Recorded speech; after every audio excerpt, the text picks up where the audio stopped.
Buenos días, gracias por acompañarnos. Damos la bienvenida el día de hoy, 14 de febrero, al economista Larry Yumibanda, presidente del Colegio de Economistas del Guayas. Larry, bienvenido. Gracias, muy buenos días a todos los que nos ven por las redes sociales. Facebook Live. Larry, lo que todo el país se pregunta en estos momentos, ¿cómo está la situación económica del país al día de hoy, 14 de febrero del 2019? Bueno, la economía se encuentra desacelerada, creo que todos los analistas económicos coincidimos con eso. ¿Qué significa desaceleración? Que la economía, en vez de crecer, crece menos. Estamos en un proceso de estancamiento del año 2015, no supera más allá del 1.2% promedio, comparando todos los años, y eso se refleja en que, por ejemplo, los indicadores del mercado laboral no tienen mejoría. 6 de cada 10 o tienen desempleo o tienen empleo inadecuado. El tema de las exportaciones se ha ido desacelerando de a poco, el tema de los depósitos se ha ido desacelerando de a poco, cosas crecen menos. Estamos hablando también de los créditos también que se han desacelerado. Los indicadores sociales de pobreza y extrema pobreza se han repuntado, entonces la economía se encuentra en una situación delicada. Por eso que es clave el asunto de buscar un acreedor internacional para darnos un respiro financiero y poder hacer una mejor planificación, primero del problema donde actualmente todavía no podemos solucionar, que es el tema del déficit público. 31.000 millones de dólares de presupuesto, 9.000 no estaban financiados, recién consiguieron financiamiento para 1.000 millones, aún falta financiar 8.000 millones. Leía el día de hoy en los diarios del país que Richard Martínez y el presidente también anuncian de que ya hay tratativas un poco más serias con el Fondo Monetario Internacional. A su vez, el fondo tiene dos opciones para nosotros: los acuerdos de stand-by o los acuerdos que son los EFF, que son una opción a más largo plazo y que aparentemente es lo que más le convendría al Ecuador en este punto. Sin embargo, siempre en la mente del pueblo está de que el Fondo Monetario Internacional tiene una receta de ajustes que por lo general perjudican al pueblo, quitan subsidios, aumentan precios de servicios que son públicos. ¿Tú crees que beneficia al país en este momento un acuerdo con el Fondo Monetario? Miren, necesitamos respiro financiero, sea con el Fondo Monetario Internacional o cualquier acreedor internacional. Lo que necesitamos son 20.000 millones de dólares para poder explicar sobre una mejor planificación de nuestras finanzas públicas. ¿En qué sentido? Tenemos en el cortísimo plazo que cumplir un sinnúmero de compromisos de capital de deuda, que en economía se llama amortización. Y eso más o menos hasta el 2028 estamos hablando de casi 15.000 millones. O sea, es un valor que hay que pagarlo. O sea, aparte de los intereses que normalmente se pagan. Y es deuda cara. Entonces usted tiene ahí una presión por cumplir compromisos futuros, fuera de los compromisos que normalmente hay que cumplir en el presupuesto. Cuestiones de gastos sociales, cuestiones de pagar los sueldos de burocracia, las mismas compras públicas que utilizan burocracia, lo poco que se haga en el tema de inversión pública, pero es algo que hay que cumplirlo todos los años. Entonces, cuando usted no cuenta con recursos, lo que está haciendo es alargando el problema, pidiendo 1.000 millones por ahí, 500 millones por ahí. Lo que necesita es recomprar la deuda que está en el más corto plazo a vencer para alargarla a los más años de plazo posible.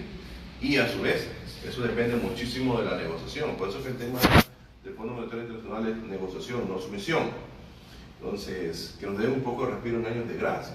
¿Para qué? Para poder nosotros planificar y enrumbar la economía ahora sí en el crecimiento económico para aumentar la relación tributaria y poder solucionar un déficit público e ir también cumpliendo los compromisos con el Fondo Monetario Internacional o cualquier organismo multilateral que nos quiera prestar la cantidad antes mencionada.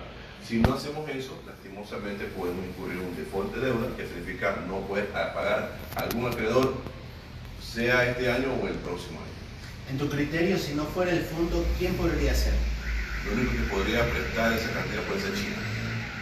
No le veo más a algún acreedor con una gran liquidez para poder resolver nuestros problemas que fueron heredados por una administración que privilegió más el gasto público insostenible que el gasto público sostenible.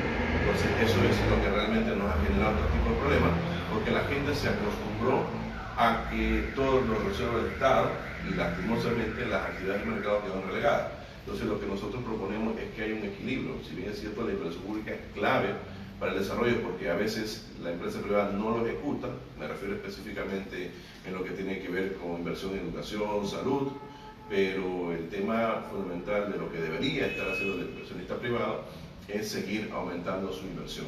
Pero para eso todavía han quedado muchas tareas pendientes en lo que tiene que ver con un sinnúmero de reformas que esperemos que en la ley de fomento productivo número 3 que quieran lanzar en el próximo momento lo incorporen, porque así ha sido el problema de nuestro país, tomar decisiones para ver cómo nos va, pero ya sabemos que en economía, si no se lanzan acciones de materia política económica que generen buenas expectativas, lastimosamente los agentes económicos no van a reaccionar en función de eso. Entonces, se necesita un acreedor internacional financiero que nos preste 20.000 millones. Si es el FMI, en buena hora entremos a la negociación, porque esta cuestión es de negociación entre Estado y un multilateral. Por eso vuelvo a insistir, el tema es negociación, no sumisión. Entonces, y hay experiencias con otros países, como por ejemplo Chile, hace poco visitaron y no hicieron ningún tipo de recomendación en cuestiones de subir los impuestos, solamente hicieron algunas observaciones en el tema del modo de previsión social, en donde le pidieron hacer ciertos ajustes porque están comenzando a tener iliquidez las AFP, ¿no? Pero lo demás, la economía marcha bien. La cuestión es que nosotros estamos creciendo, no es que estamos decreciendo, no estamos en recesión, no estamos en crisis, pero tenemos fortaleza también para poder entrar a un proceso de renegociación. Por eso es que con el Fondo Monetario Internacional, ellos lo que nos quieren es que nosotros le garanticemos el pago. Y nosotros tenemos que hacer ajustes, obviamente los tenemos que hacer, pero con el menor costo social posible a la gente de clase pobre y a la clase media, ¿no? Leía tu opinión esta semana, creo que fue esta semana, en Diario Expreso, me parece, acerca del tema de las exportaciones, y es un problema que se viene agravando a través del tiempo. Este año crecieron las exportaciones, pero crecieron mucho más las importaciones. ¿Tú crees que en el corto plazo, con el tema solucionado del Fondo Monetario Internacional o cualquier organismo que nos facilite dinero, también se podrá en algo tratar de solucionar el tema de las exportaciones o el déficit en balanza? A ver, el tema de las exportaciones es un problema global y eso ya hay que decirlo, en el sentido de que ya los multilaterales, sea el Fondo Monetario Internacional, Banco Mundial y ciertas consultoras internacionales independientes pronostican desaceleración global. Eso hay que decirlo. ¿Qué significa eso? Que también la economía se va a comenzar a comprimir por la guerra comercial entre Estados Unidos y China, porque China ya no quiere seguir comprando, sino dirigir su producción al mercado interno, va a privilegiar ciertas importaciones. Vemos que Estados Unidos ha apreciado su moneda, obviamente por el mercado, las tasas de interés crecen. Entonces todo este contexto internacional hace que de una otra forma hay un golpe en las exportaciones a nivel global y va a tener una afectación obviamente en nuestra economía. Entonces, ¿qué tenemos que hacer para prepararnos? Seguir buscando nuevos mercados. O sea, seguir buscando nuevos mercados. Yo creo que fue un error haber fusionado el Ministerio de Comercio Exterior con el Ministerio de Producción. Van de la mano, pero son dos equipos totalmente diferentes que necesitan independencia para poder actuar. Primero, Ministerio de Comercio Exterior, seguir buscando nuevos mercados. Seguir buscando nuevos mercados. O sea, eso es la clave, pero mercados que seamos complementarios. Está bien el tema de firmar un acuerdo parcial con la Unión Europea, pero tenemos que seguir profundizando el tema con China, tenemos que seguir profundizando el tema con Estados Unidos, tenemos que seguir profundizando el tema con Corea del Sur, tenemos que seguir profundizando el tema con Japón, en buena hora que hay un acercamiento ya de manera muy particular con Alemania, pero la que decide es Angela Merkel, no el presidente que nos visitó hace pocos días, pero el tema es que, por ejemplo, tenemos que tener una estrategia definida, pero mientras nos preocupamos de lo productivo, descuidamos la apertura comercial. Entonces, por eso vuelvo a decir, debe darle dinamismo a las dos carteras de Estado de manera independiente, pero obviamente con una coordinación totalmente adecuada. Ahora, ¿qué es lo que nosotros hemos dicho? Nosotros hemos dicho que tenemos que cambiar la mentalidad de desarrollo del país, que ya no debe estar enfocado en el cambio de la matriz productiva vía producción de energía renovable, sino a través de la producción de lo que nosotros llamamos un concepto de agronegocios. O sea, nosotros ya tenemos fortalezas.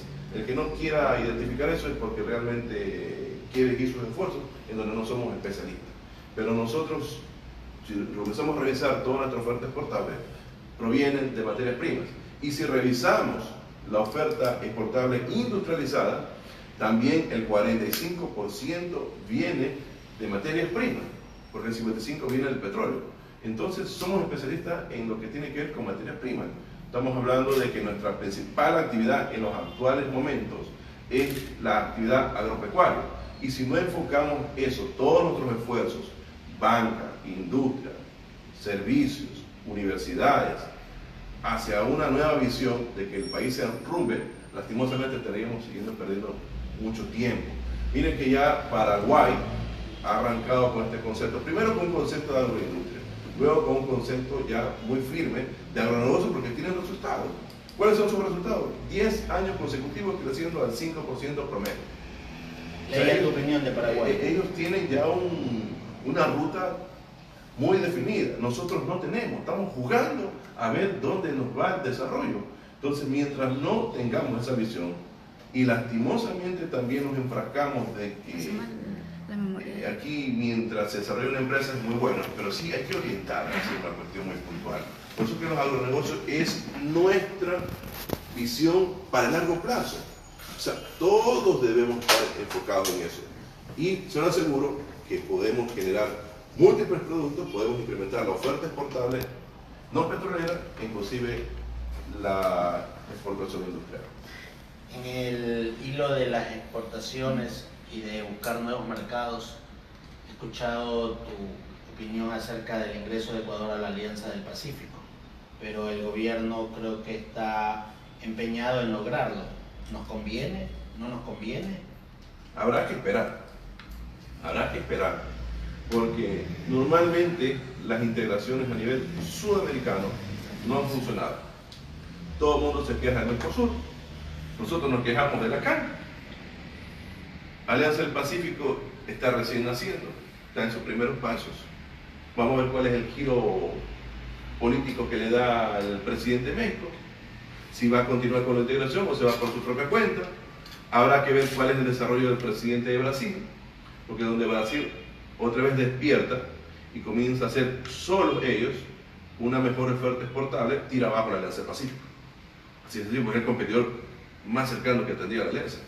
Entonces a nosotros, ¿qué nos conviene? A nosotros nos conviene primero caminar solo. Así lo hizo Chile. Casi 20 años caminando solo, porque era difícil llegar a puntos de acuerdo con los demás mandatarios, porque lastimosamente en lo político a veces no congeniaban, en lo económico peor. Entonces eso es lo que a nosotros nos conviene, primero caminar solo hacia acuerdos bilaterales, como estamos caminando en los actuales momentos.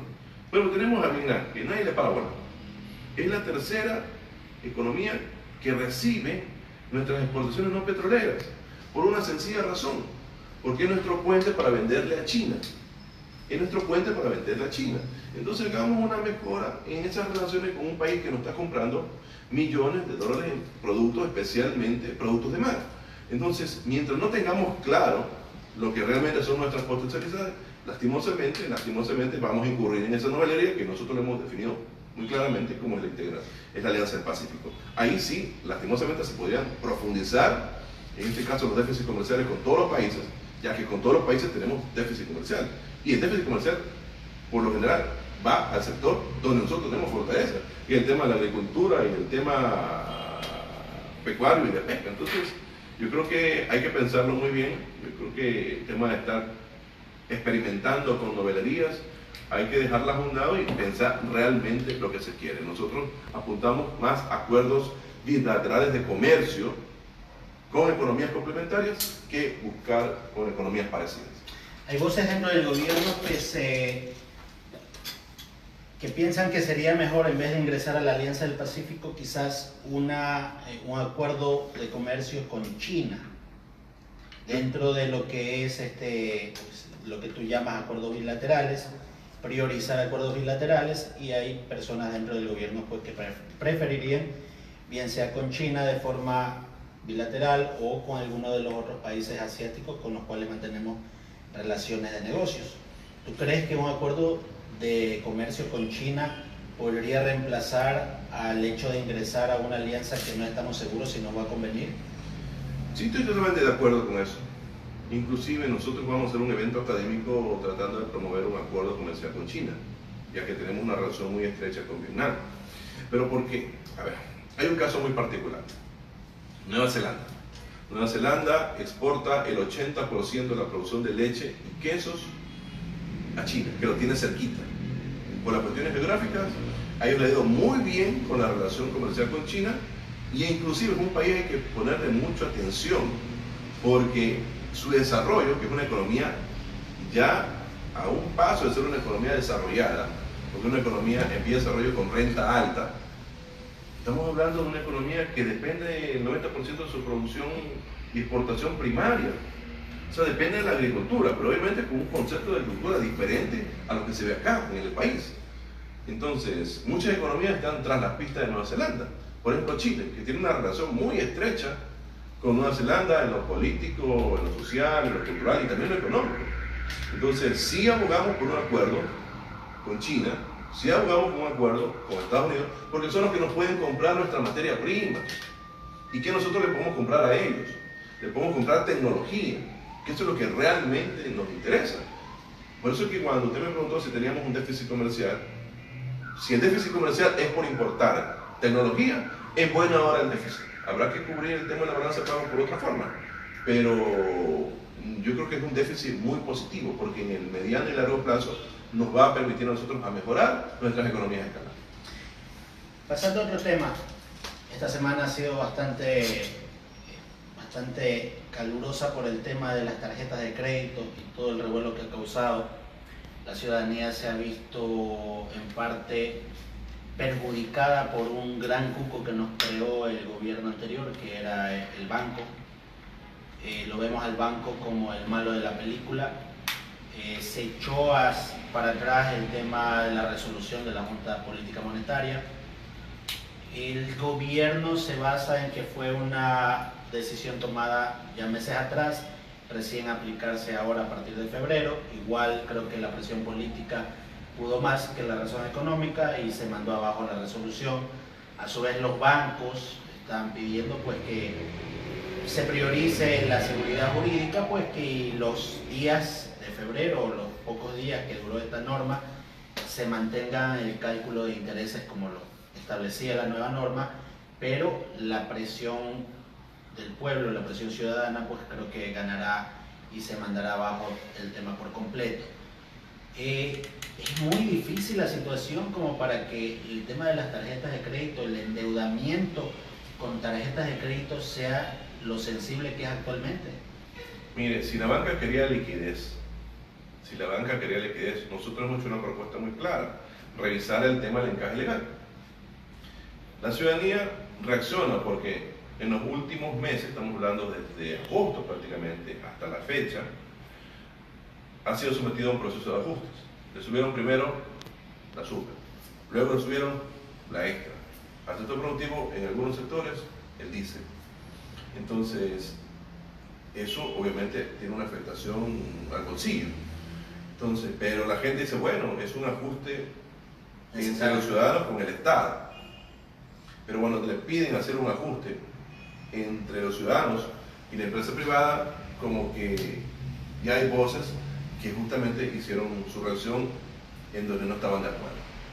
Entonces yo siempre le he dicho a la banca, si quieren liquidez, revisemos el tema del encaje legal para que los recursos que están en el Banco Central se vayan a la banca, un poco se recapitalicen y puedan... ¿Sí existen todavía esos recursos? Sí existen, son aproximadamente 3.000 millones de reservas bancarias que están en el Banco Central. Pensé que el gobierno los había tomado. No, están ahí. Hay una reserva internacional que está a la par. Lo demás, con el tema de seguridad social, con los municipios, hay que ver si está la plata, pero la reserva de los bancos está ahí. Pero vamos al tema de fondo. El tema de fondo también es que los empresarios privados también tienen que apuntalar bien hacia dónde va su mercado. O sea, aquí se abren sucursales casi en todo el país y eso le genera gastos operativos por contratación de personal, por infraestructura, por alquiler, por servicios básicos, etcétera, etcétera. Entonces, lo que debe primar es una orientación, lo que nosotros hablamos, es también ver su manera de optimizar, en este caso, sus gastos, para que tengan mejores rentabilidad. Estamos hablando de los bancos. Porque estamos hablando de los bancos y también hay que decirlo, la tasa de intermediación financiera en dolarización para el país es demasiado alta con respecto a la tasa de intermediación financiera con respecto de otros países. Entonces son cuestiones que hay que tomarlos con pinzas. Nosotros abogamos por una banca saludable, una banca fuerte, porque los banqueros dependen de los depositantes. Entonces, y es un problema netamente coyuntural, porque la gente perdió su empleo, han disminuido sus recursos y depositan menos a la banca, por eso es que se ha ido desacelerando los depósitos. Pero para eso hay otros mecanismos. ¿Y cuáles son los otros mecanismos? Que el gobierno aplique la política económica en vías de crecimiento. Y para eso yo creo que es fundamental aumentar la recaudación tributaria sin subir impuestos. Y eso yo creo que debe ser el debate que nos tienen que llamar a todos los que hacemos vida pública de una u otra manera. Cómo aumentar la recaudación tributaria sin subir impuestos. Se escucha eso siempre. ¿Cuál es la fórmula para subir recaudación tributaria sin subir impuestos? A ver, hay varios caminos. El tema de la facturación electrónica es una muy buena idea. Lo que falta es profundizarla con mayor fuerza. Yo creo que el gobierno dio plazo hasta finales del mes pasado para que todo el mundo esté con facturación electrónica. Todavía la gente no se adapta al sistema. No. Todavía la gente no se adapta al sistema. Aún no hay una cultura de facturación electrónica. Pero deberíamos orientar hacia eso. Con eso transparentamos las cifras y lo más importante, yo creo que también hay que decirlo, aquí deben pagar impuestos los que nunca han pagado impuestos. O sea, hay una evasión fiscal de aproximadamente 3.500, 4.000 millones que algunos analistas han dicho, pero también hay un sector que, por ejemplo, no tributa, como es el comercio informal, que puede venir de procedimientos lícitos y en algunos casos no tan lícitos por el tema de contrabando, pero también debe comenzarse a revisar ese tema. El tema del RICE es voluntario, no es obligatorio. Entonces, en el presupuesto del Estado, que usted mencionó, 31.000 millones de dólares aproximadamente, el 80% se orienta a cuestiones de atender las demandas de los sectores sociales y la clase media. Entonces, pero todos debemos contribuir con el pago de impuestos, aunque sea lo mínimo posible, porque eso lo demanda la Constitución Política en el artículo 83, que todos tenemos la obligación de contribuir con el Estado con el pago de nuestros impuestos. El tema de la facturación electrónica, el tema de que el RICE sea, en este caso, obligatorio, el tema de congelar los gastos deducibles, para un poco ir mejorando la recaudación tributaria y a su vez ver la manera de cómo ciertas exoneraciones, ciertas exenciones y ciertas devoluciones de impuestos deberán ser totalmente revisados. Lo importante es llegar a un concepto clave. ¿Cuál es el concepto clave? La simplificación tributaria. La simplificación tributaria. Entonces, nosotros somos partidarios de mejorar la recaudación otra vez, obviamente a través de la optimización, pero sin subir impuesto a la renta, sin subir el IVA, sin subir ningún otro impuesto que le genere perjuicios tanto a los consumidores como para el empresario. Larry, ha sido una época bastante agobiante para el gobierno, para las arcas fiscales. El gobierno ha entrado en un proceso de ver cómo puede darle un mejor uso a todas las empresas estatales que brindan un servicio público, y dentro de este concepto se habla bastante de la concesión de las empresas públicas como CNT, CNEL, o de alguna forma modificar la ley para venderlas por completo y ya no tener pues esta carga o este debate que genera. Pero la ciudadanía tiene en la mente que vender o concesionar de una forma u otra va a traer despidos de personas, familias que van a quedarse sin el sustento de un sueldo porque el padre o la madre se queda sin el empleo. ¿Es necesario en este momento concesionar, desprenderse o vender las empresas públicas? A ver, cuando estamos emprendiendo alguna actividad, y esto puede pasar a todos los pequeños emprendedores que normalmente hacen mucho esfuerzo por sacar adelante sus negocios, ¿no? tiene dos vías. Cuando el negocio hay posibilidades de recuperarlo, seguimos metiéndole fuerza para que ese negocio repunte. Pero cuando ya se ha hecho todo el esfuerzo para que eso se dé y no se han mejorado los índices tanto de venta y utilidades en cierto punto, tomamos la decisión de cerrarlo. Es la lógica. Aquí hay muchos negocios que se abren y muchos negocios que se cierran. Porque es imposible sostener algo que ya lastimosamente no da más. Porque eso implica más deuda y más deuda, y en vez de solucionar el problema de raíz, entonces se complica la vida, ¿no? Por ponerlo en ese sentido.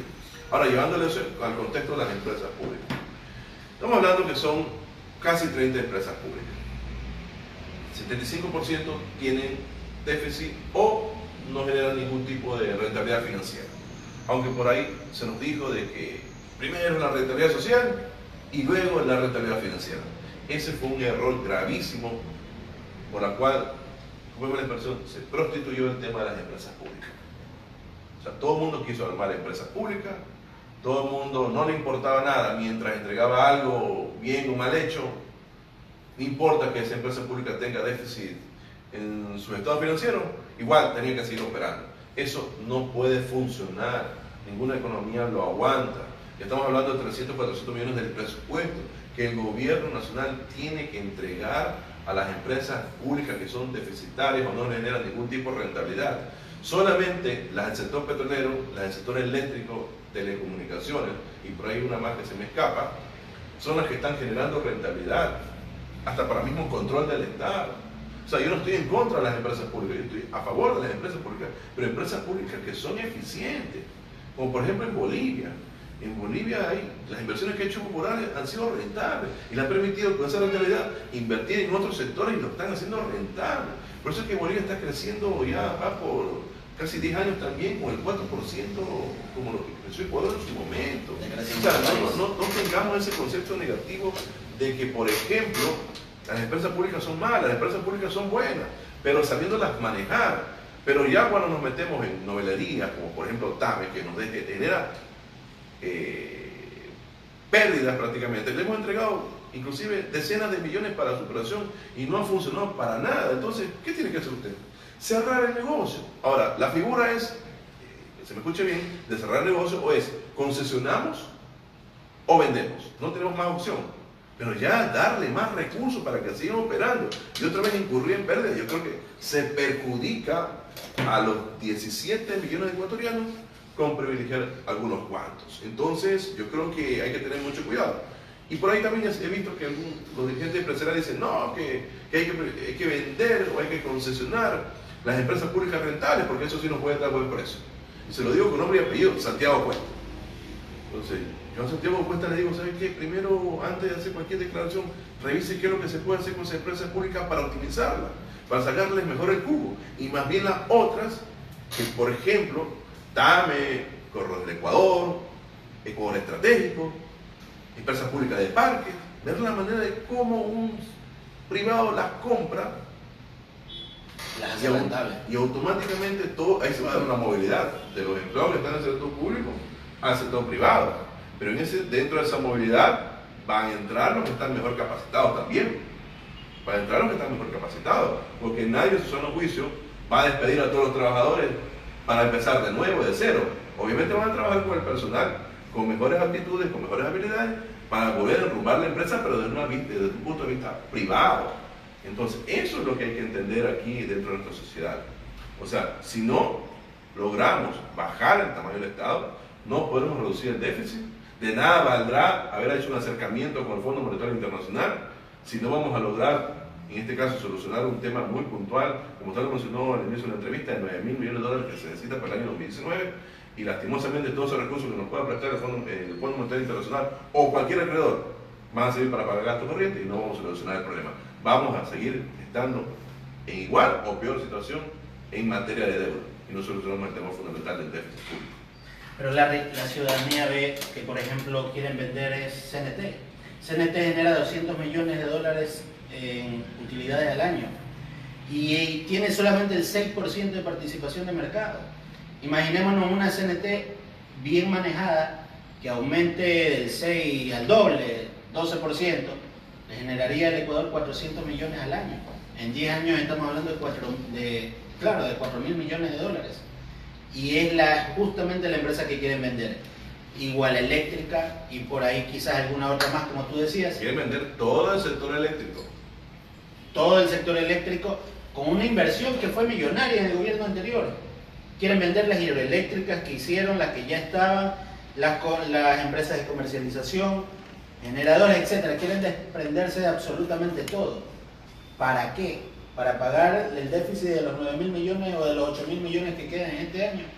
¿Y qué va a pasar el siguiente año? La cuestión es, bueno, la idea de ello es, en caso de que no lleguen a un acuerdo con el Fondo Monetario Internacional, tener liquidez para poder cumplir con los acreedores internacionales y poder recomprar deuda o bajar la deuda pública que está en 60.000 millones. Pero se olvidan de algo, las economías, hay temporadas que nos va bien y hay temporadas que nos va mal. Por ejemplo, Argentina le está yendo mal. ¿Por qué? Porque solamente depende de los ingresos tributarios. Y cuando el inversionista ve que la economía no va bien, se va a otro lado. Entonces cae la recaudación tributaria. Entonces, ¿cuál ha sido el colchón financiero para eso? Las empresas públicas que generan nuevos ingresos. Entonces, si nos quieren quitar los ingresos del futuro, en caso de que, por ejemplo, podamos incurrir en una crisis, que todas las economías somos vulnerables a eso. Lastimosamente, usted sabe que ahí va a ser bien difícil poder salir adelante. Por eso que hemos dicho, para control del Estado, ciertas empresas públicas que puedan manejar. O sea, estamos hablando de las que mencioné, el sector petrolero, el sector eléctrico, el sector de telecomunicación. El tema puntual del CNT. Si se llega a concesionar, que para mí es lo mismo que venta, porque se están dando a 20 y pico, 30, 20 años aproximadamente, nos vamos a quedar sin esos recursos. Y yo creo que, por ejemplo, en los actuales momentos, lo que necesita el Estado ecuatoriano es seguir invirtiendo en capital humano.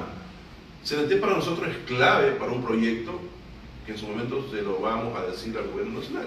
Internet para todos. Porque yo no creo que, claro, yo no le quiero que Telefónica se vayan a meter en este tipo de proyectos. Entonces, pero sí podría canalizárselo a través del CNT, por el acceso a la información, por la formación de nuestro talento humano, para potencializar ese capital humano, que es la base para los procesos de innovación que tanto quieren impulsar en el país.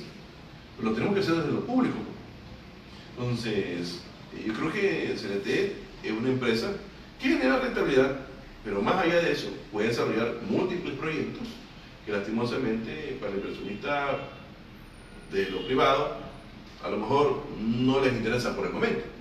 Pero vuelvo a insistir, el tema del CNT hay que manejarlo con pinzas. Yo creo que más bien hay que orientar hacia otros sectores. Por ejemplo, mayor apertura comercial, buscar nuevos acuerdos para que todos los empresarios internacionalicen sus empresas, o lo que ya están exportando, sigan exportando más. El tema de ser atractivo al país para la inversión extranjera directa, para que se aumente la oferta de productos de buena calidad y bajo precio para los ciudadanos. El tema de abrir la banca internacional para que bajen las tasas de interés y vengan ellos con recursos frescos para reactivar la economía. O sea, hay otros mecanismos que están centrarnos en algo tan chiquito como CNT. Pero vuelvo a insistir, son intereses que se fueron creando en función de una visión que lastimosamente es muy cortoplacista y una visión de largo plazo. Conversando hoy día con Larry Yomibanda. Larry, se nos viene otro problema, quizás en corto tiempo, en la sostenibilidad del IES. Hay informes ya preocupantes de que el IES no tendría sostén para más allá del año 2022. Y hay, dentro de esos mismos informes, pues quizás el IES estaría afrontando una quiebra inminente para partir del año 2024. ¿Hay algo que se puede hacer para tratar de solventar y salvar al IES en este momento? Mire, dentro de la previsión social hay dos sistemas. Hay el sistema de reparto y el sistema de capitalización individual. Nuestro sistema es de reparto, más solidario, pero que está teniendo problemas como tienen todos los sistemas de previsión social a nivel global. Uno de los problemas es el asunto de la edad de jubilación. Entonces nuestra esperanza de vida ha crecido, estamos más o menos en 75 años nuestra esperanza de vida. Entonces, aquí se jubilan entre 60 y 65, inclusive hasta 70 años en casos específicos, pero en promedio pongámosles 65 años. Entonces, entre los 65 años hasta llegar a la esperanza de vida es lo que nosotros llamamos tercera edad, porque la cuarta edad es ya a partir de la esperanza de vida hasta que lastimosamente ya no nos puedan acompañar en esta cuestión terrenal. Pero el tema es los costos que le generan. Los costos que le generan a la seguridad social es problemas que suscitan en todas las previsiones sociales, inclusive en el sistema de capitalización individual de Chile. Por eso es que todo el mundo aboga por el incremento de la edad de jubilación. ¿Okay? Eso es por un lado. Por eso podemos dar cierto respiro financiero. Pero el tema fundamental es qué hacer con la seguridad social en los actuales momentos. La seguridad social nos han hecho creer que está quebrada. A ver, tenemos casi 9.000 millones de dólares, 9.000 millones de dólares que están en bonos que el IES, a través del BIES, le compró al gobierno nacional. No hay cómo hacer líquido eso. Nosotros hemos pedido que lo hagan líquido para un poco capitalizar a la seguridad social y sigue invirtiendo, porque le ha ido muy bien en sus inversiones. Segundo, el tema de las inversiones, le ha ido muy bien, como se lo mencioné. Tienen 800, 900 millones de inversión anual por los préstamos quirografarios, por los préstamos hipotecarios, que más o menos corresponden casi al 90% de las inversiones que tiene la seguridad social. El problema es que la seguridad social no la han reformado integralmente. Entonces, ¿quiénes son los dueños de la seguridad social? Los que aportan, trabajadores, empresa privada y el Estado. Yo creo que entre los tres deberían de enrumbar, en este caso, a la seguridad social, porque es un seguro solidario, pero es privado. Es privado. Entonces, el Estado ya no debería prestarle recursos para ya no descapitalizarlo. Entonces, ahí vamos a las reformas de fondo. A ver, el problema se suscita en los sobrepesos que se dan en la construcción de hospitales y mantenimiento de los hospitales y en la compra de medicamentos. Comencemos ya a tercerizar con privados, pero sin perder el control por parte de los verdaderos dueños, que vuelvo a insistir, son los afiliados. ¿Qué significa esto? O vendemos los hospitales de IES o incorporamos a toda la red privada de prestación de servicios para que el IES solamente les cancele los recursos vía acuerdos en los precios de atención a los afiliados. Entonces el afiliado va a tener una gama de opciones, pero obviamente a un precio realmente que debería estar negociado entre el privado con el público. Y podamos canalizar, primero, solucionar dos problemas. Primero, la transparencia de las negociaciones y segundo, en lo que tiene que ver con mejorar la atención, en este caso, a los afiliados. Y en el tema de las compras de medicamentos, justamente lo pueden hacer con las farmacias y eso ya el gobierno nacional ya tendría que ya deshacerse del tema de las compras, sino que directamente a través de cuestiones de tecnología, el afiliado, en este caso, pueda de otra forma, adquirir los medicamentos en cualquier farmacia del país. Yo creo que el momento que ya transparentemos la cuestión operativa de la seguridad social, vamos a tener recursos muy importantes que nos podría dar respiro financiero a la seguridad social sin entrar a un proceso, en este caso, de capitalización individual, que es 100% privado. ¿Continuarías con los convenios IES, hospitales privados? Sí, pero con mayor tecnología. Con mayor tecnología. Aquí hay que implementar una plataforma de calidad y que todo sea transparente. Aquí yo creo que el peor enemigo de la tecnología es el sector público. El peor enemigo de la tecnología es el sector público porque algo esconde. Cuando todo el mundo tiene acceso a la información, lastimosamente se mitiga los casos de corrupción. Y eso hay que entrar para por un poco salvar a la seguridad social. Ya para finalizar la entrevista con Larry Yumibanda, presidente del Colegio de Economistas del Guaya. Larry, en poco tiempo ya, 2 años más, tendremos nuevamente elecciones presidenciales. ¿Ves que haya en el horizonte un viraje hacia la derecha? Yo creo que la sociedad demanda un nuevo gobierno que no sea neoliberal y que no sea del socialismo del siglo XXI. Esa es mi visión. Creo que se debe, en este caso, buscar la unión, las coincidencias entre lo público y lo privado. Yo creo que por ahí va el camino para el próximo gobierno. Tanto la inversión privada, que es fundamental para nuestro crecimiento y desarrollo, pero también la inversión pública es clave. Aquí ya no funcionan los sistemas en donde la inversión pública es lo mínimo. Eso ya es del pasado, ni tampoco creemos que la planificación estatal es la solución a todos nuestros problemas económicos, que también son cosas del pasado. Entonces, en función de eso, ojalá exista un gobierno de centro como en Alemania, en donde hubo acuerdos políticos, social cristianos, demócratas cristianas y la socialdemocracia, para que en conjunto con un acuerdo de gobernabilidad pueda rumbar a este país. Pero lo importante es hacia dónde nos quieren dirigir el país. Y por nosotros hemos puesto una alternativa. Nuestro desarrollo debe estar en función de los agronegocios. Recordándole a los amigos que nos sintonizan, pues que Alemania es el país de Europa que más superávit comercial tiene con sus socios. Así es. Entonces, la política de ponerse de acuerdo, que para nosotros es algo casi que imposible, allá funciona muy bien en lo económico. Porque Angela Merkel vino del otro lado de Alemania. Ella sufrió los embates del totalitarismo, la planificación, y entendió que si no hay acuerdos con Occidente, o sea, con los dirigentes de Occidente, hacia una Alemania mejor, no hubiera logrado los resultados que actualmente tiene Alemania. Es la mejor economía de la Unión Europea. Es la mejor economía de la Unión Europea en los actuales momentos. Entonces, de eso debemos aprender mucha gente quienes hacen actividad política, a buscar los consensos, los acuerdos, pero con un norte específico. No de visiones de corto plazo, sino de visiones de largo plazo.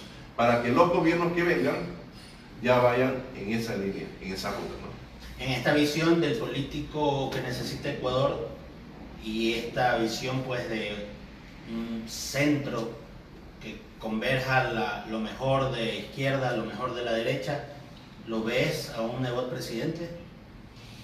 Yo creo que es uno de los políticos mejor evaluados del país. No porque lo diga yo, lo dicen las instituciones que hacen este tipo de mediciones. Pero yo creo que la madurez de él, la visión que tiene él, los resultados que ha mostrado, yo creo que es una carta muy importante que el país se la tiene que jugar. Y eso lo decide la ciudadanía en el 2021. Más allá de que hay sectores antagónicos que toda la vida se han opuesto a ciertas ideas, ¿no? Pero lo importante es qué es lo que le depara al Ecuador para los próximos años. Que lastimosamente, vuelvo a insistir, no tenemos ni siquiera norte ni brújula en los actuales momentos.